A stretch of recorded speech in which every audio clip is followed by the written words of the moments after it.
Hello everyone, welcome back to another video. This is Inktober day 28. Today's prompt is float. Root beer float? No, it's an old man floating as he's levitating and meditating.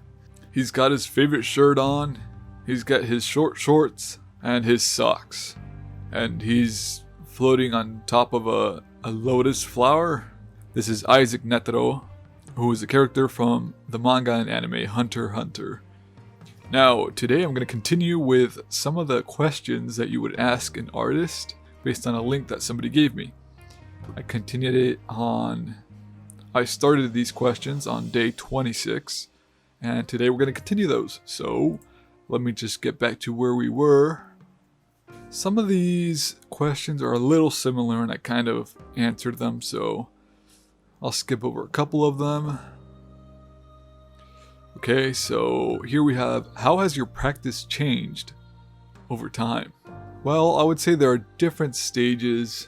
When I was really young, I'm talking about middle school and younger, maybe a little bit into high school as well. You know, when I would draw, I would just, I wouldn't do any preliminary work.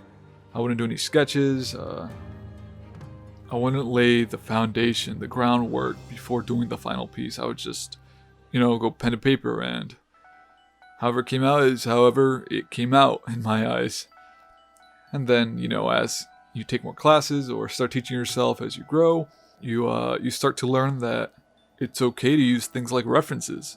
How can everybody know what everything looks like?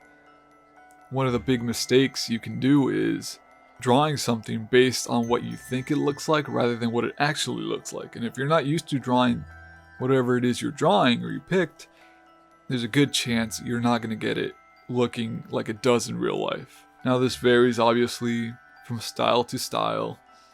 How realistic do you want it to look? But even cartoony styles have to follow some sort of rules to make the drawing or the final artwork look believable to the human eye. Because we're very good at picking that out. Just subconsciously, you know when something doesn't look right, or what it's supposed to look like. Things can look very uncanny and weird. If you want something to look realistic, like super realistic, and the proportions aren't right, your brain will pick that up right away. So as far as my practices go, mainly it's been using references, doing a lot of confident line work, and doing a lot of preliminary work. Okay, the next question is, what art do you most identify with? Right now it would be a lot of 2D illustration. If you look at some of my work, which you can check out on my Instagram and Twitter, or my portfolio, you can see that lately I've been focusing a lot on fan art and comic and anime style artwork. Okay, the next question is, what work do you most enjoy doing? Ooh, that's a good question. The work that I never get tired of,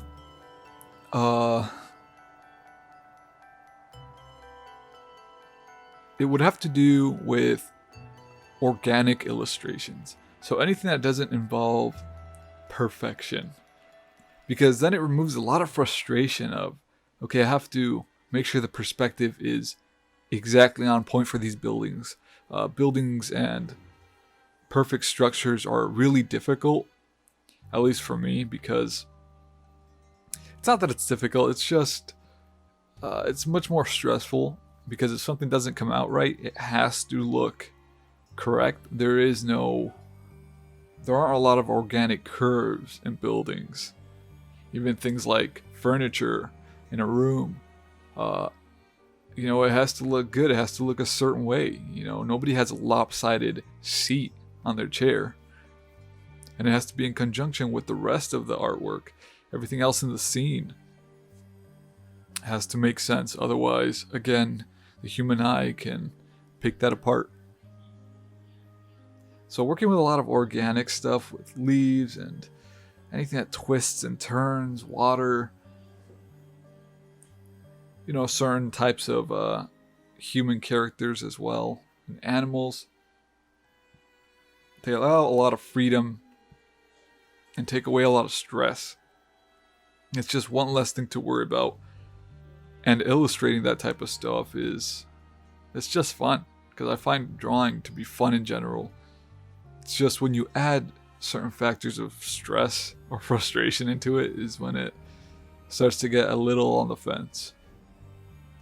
Okay, the next question is, what's your strongest memory of your childhood? I don't know in what order these happened in, but the house that I grew up in when I was a baby is something I don't really remember because I think we moved away when I was 3 years old or 4 years old.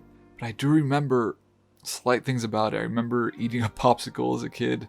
I remember holding like an NES controller. I know we had rabbits and such. Actually, no, I think we moved away when I was like 5. Sometime around 5, because I believe I was about to start kindergarten. But then we moved to a different house and I started kindergarten there. So I must have been around 5 years old. Anyways, everyone, that's it for Inktober Day 2020. Don't forget to like, comment, and subscribe. Check out the Inktober 2020 playlist. We're almost at the full 31 videos. And I'll see you all on Day 29. Have a great rest of your day. And happy Halloween.